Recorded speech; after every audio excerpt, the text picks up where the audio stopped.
Muitas coisas que não vivemos porque não temos maturidade. As coisas grandes e expressivas da nossa vida estão nos aguardando crescermos. Eu comecei a ler um livro do Drummond Lacerda que tem por título, Fora do Alcance das Crianças. E esse livro traz como uma tônica central que as coisas grandes e expressivas da nossa vida estão nos aguardando crescermos. Está esperando, é como aquele pai ou aquele avô que pegou um pouquinho do recurso todos os meses e depositou numa caderneta de poupança, para que seu filho ou seu neto, ou quem quer que seja, quando fosse maior de idade, tivesse recursos. Aqueles recursos estavam sendo preparados ao longo de anos e anos, para que aquela pessoa, aquele indivíduo, quando crescesse, quando tivesse a maior idade, ele então estivesse apto para tomar posse daquilo que foi preparado ao longo de um bom período de sua vida. Da mesma forma nós entendemos, e eu gostei muito dessa tônica do livro Fora do Alcance das Crianças. Aliás, gostaria de recomendar uma leitura rápida, mas muito boa. Eu queria falar com vocês que Deus também trabalha desta forma. Muitas coisas que gostaríamos de viver, muitas coisas que Deus preparou para nós, pois a Bíblia diz que tudo estava preparado antes da fundação do mundo. O sangue de Cristo já era reconhecido ou conhecido antes da fundação do mundo, diz 1 Pedro. Mas muitas coisas que não vivemos porque não temos maturidade. Deus está nos aguardando, crescermos e não nos tornarmos maior dos 18, dos 21, mas amadurecer a nossa mente para que possamos deixar de ser crianças e termos acesso àquilo que Deus tem a nos oferecer. A grande virtude, e é isso que eu quero, essa tônica que eu quero tomar com você, está no nosso poder de recuperação. O que vamos fazer após uma queda, além de chorar pela dor do acontecido? Como é que nós vamos nos comportar? Essa tônica de dizer a força que me mantém de pé tem por propósito mostrar alguns personagens bíblicos, pois quando nós olhamos para a Bíblia, nós vemos muitas pessoas ou muitos homens com algumas virtudes. Abraão com a sua fé, nós olhamos para Davi e olhamos sua valentia e sua adoração. Sansão, a sua força. Nós olhamos para Salomão e vemos sua sabedoria, mas todos eles tinham seus pontos fracos. Quando nós olhamos para Abraão, nós vemos o medo que ele tem ao chegar no Egito com sua bela esposa. Quando nós olhamos Davi, vemos a dificuldade que ele teve de se deparar com algo que não era para ele e acabar ultrapassando os limites. Quando nós olhamos Sansão, nós vemos no que ele se meteu. Nós vemos Salomão se casando com diversas mulheres e levando a idolatria para dentro do território de Israel. Então, baseado em Davi, Abraão, Sansão e Salomão, nós podemos identificar uma coisa que eu acho que já vale a pena observar. Nós também temos o nosso ponto fraco. Descubra qual é o seu, e isso vai te facilitar bastante nesse processo de crescimento. Aprenda que mais que um ponto fraco, existe um ambiente em que esse ponto fraco aflora com mais facilidade. Então, mais que o ponto fraco, eu já sei onde eu sou fraco. Isso é muito importante.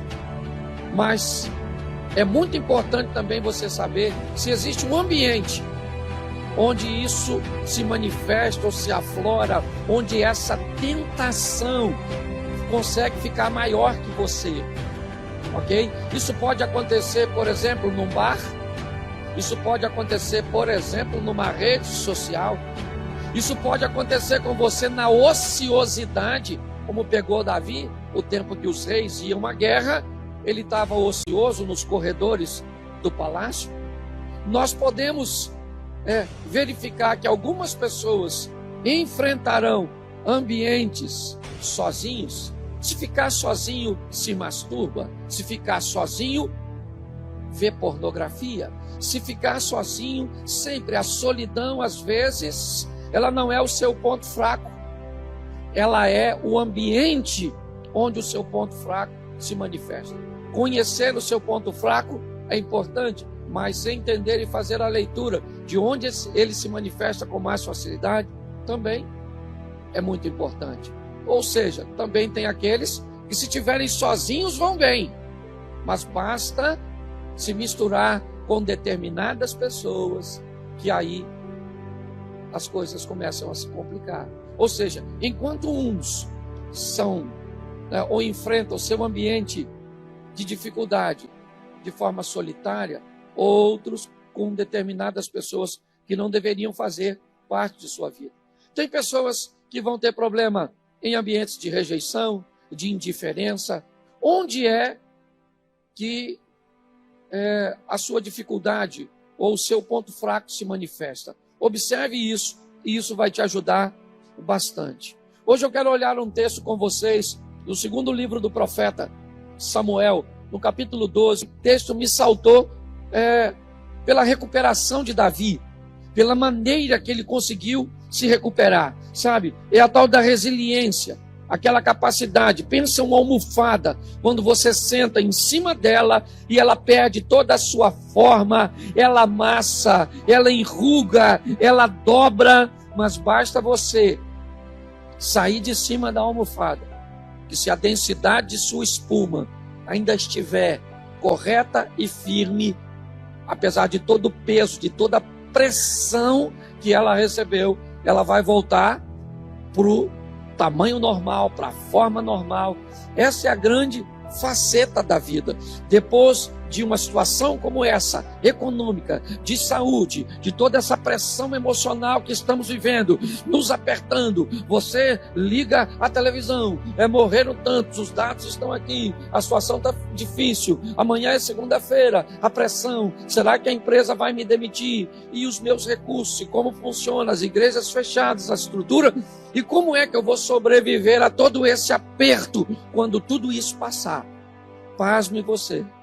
Muitas pessoas, no fim dessa história, não ficaram nem para ver o desfecho. Tiraram sua própria vida, se embotaram em meio a depressões, a síndrome do pânico.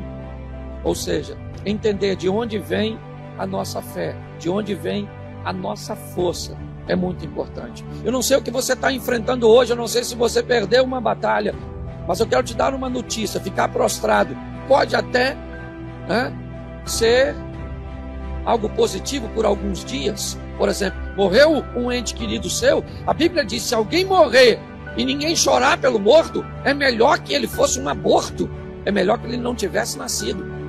Então nós precisamos respeitar o luto, certo? E a dor da perda do que for. Você perdeu o seu emprego, vai chorar por ele por uma semana?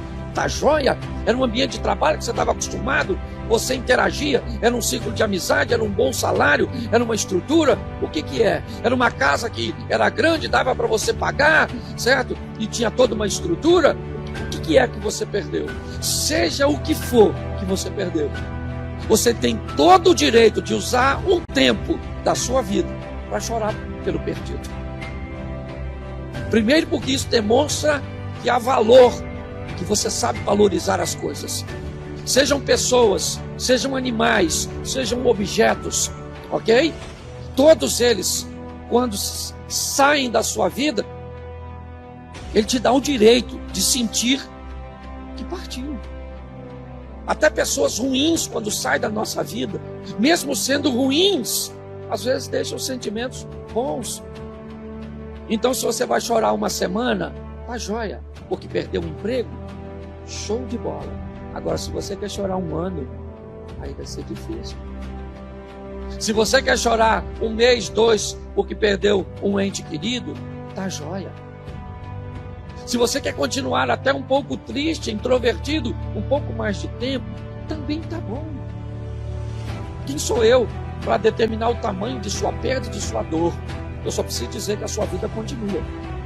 E você precisa aprender a se levantar. Quando tudo diria para você, fique prostrado, levante-se. Levante-se. Não esqueça o tema da mensagem, ok? A força que me mantém de pé